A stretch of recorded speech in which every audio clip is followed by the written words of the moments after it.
on scene to give us the latest on this recovery. This morning we have a unfortunate update for you on the Riley Strange search.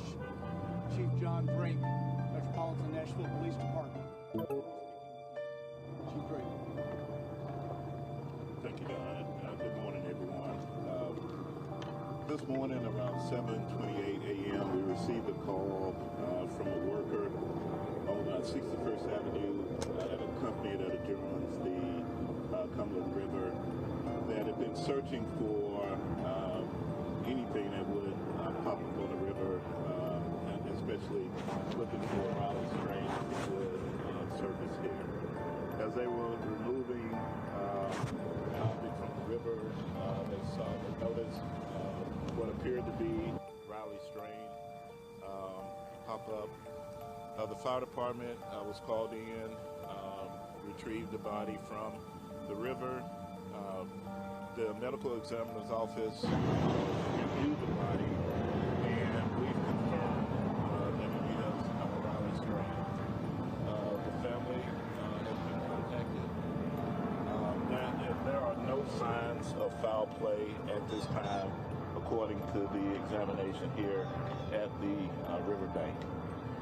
Mr. Strange still had the shirt on that he was wearing, still had the watch, and other identifying factors that helped us identify who he is. I want to say to the family, my heart and prayers go out to you all for this very unfortunate and tragic incident. I also want to say thank you to the Nashville community and the Outpoint community of the Outpoint support from the community in trying to help us locate Mr. Strange. I also want to say thank you to our USAR team and to the fire department and OEM and TWRA and everyone else, and including the media, for everything that you've done, for the countless tips that came in. We received nearly 200 tips as of yesterday that we were vetting out. So at this time, the family's been notified. There would be an autopsy more than likely sometime today, and we'll have a little bit further from that point. So thank you. Chief, can you tell us, is there any other additional evidence that points you to the theory that it seems like you've been going after for a while now? It's just that he fell into the river, accidentally? Yeah, there's no other evidence that suggests anything other than we have reports that normally under these circumstances with his height and weight that he could have surfaced between 14 and 20 days. This is the 14th day, so we were really expecting anytime soon to find him. In fact, our search teams was going to put in the water here this morning and then search from this point further down.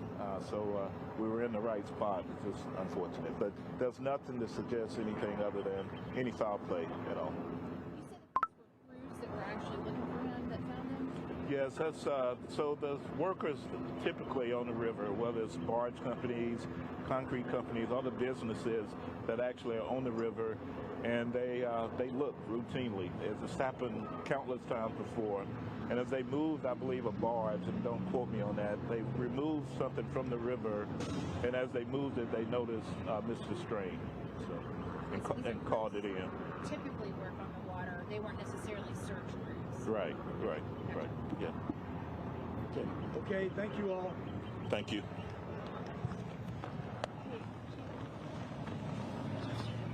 Conference from Chief Drake on the scene there at Ed Temple Boulevard, where the body of Riley Strange, the college student who has been missing for 2 weeks now, was discovered this morning. And it sounds like the biggest takeaway is that they believe at this point he likely after he went missing during a night out with friends. Tonight we've learned some disturbing details about how he was found. We've learned he was found without his pants, his wallet, or the cowboy boots that he was wearing the night he vanished. Surveillance video captured some of his last known steps on March 8th after he left the downtown bar where his fraternity brothers were. They were all partying together there. It was about 8 miles away from where his body was found. His disappearance mobilized an army of loved ones and strangers alike banding together to look for signs of Riley before the search came to a tragic end. A preliminary autopsy found no signs of foul play in his death, but the family is not completely satisfied tonight. They have ordered a second autopsy with even more tests that will potentially give us more insight into what happened. And joining us now, family friend Chris Dingman.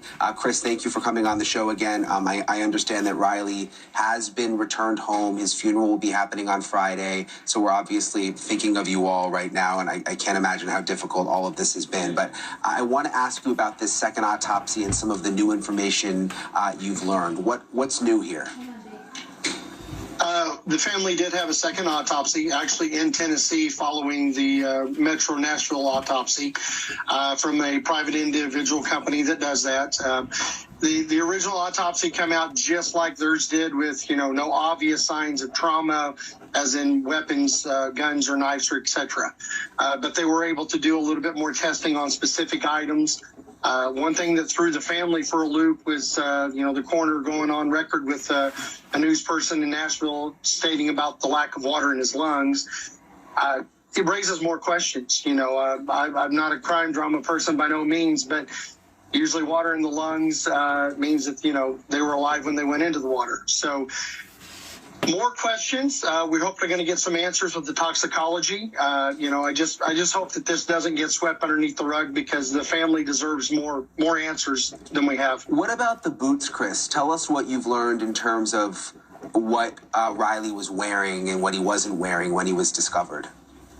Riley, we were told, which blew the family away. It actually went out on social media, and I screenshotted it and sent it to our war room, and was like, who in the world is this? Who is releasing this information? Because at the time, certain family members didn't even know about that, which really kind of blew us away.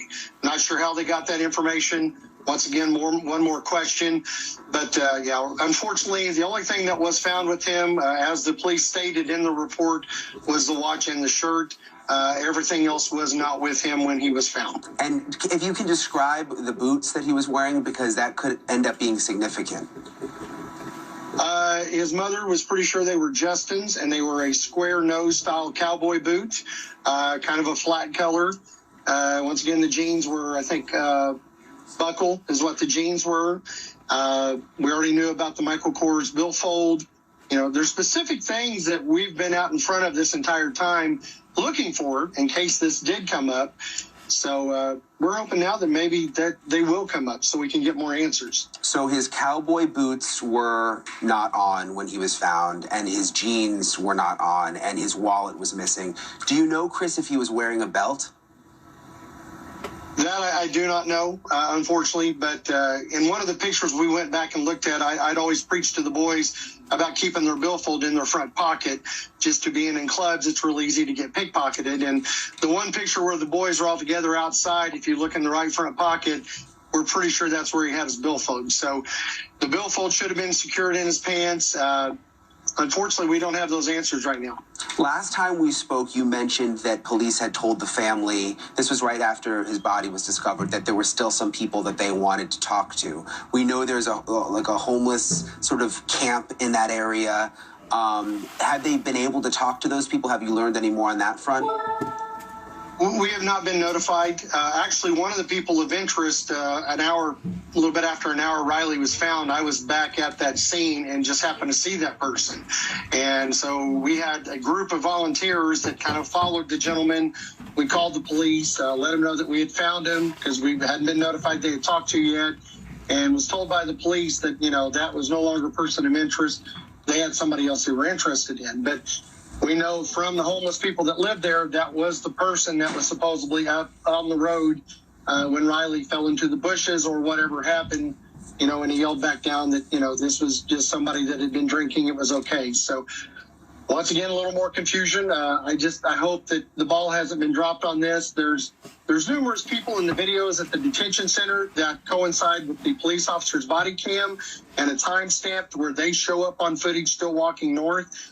I strongly believe, and it may just be a love family one knowing that wanting some more answers, but I think there's somebody out there that knows what actually happened that night, and we would love for him to come forward, and we need some more info. Yeah, well, we'll continue covering it, Chris, and let us know when more information comes back, especially from that second autopsy. I know that, again, you've got the funeral happening on Friday, so we're thinking of you. The family has said, in lieu of flowers, that donations go to the Missouri Department of Conservation. You may have noticed if you've been watching this, everybody seems to wear green because Riley was such a fan of the outdoors and the environment. And so it's just a tragic story. Chris, thank you so much again for coming on with us. We appreciate it. It is Wednesday, March 27th, and there has been some breaking news in the case of Riley Strain, as his family has done a second autopsy, and they said that they're concerned.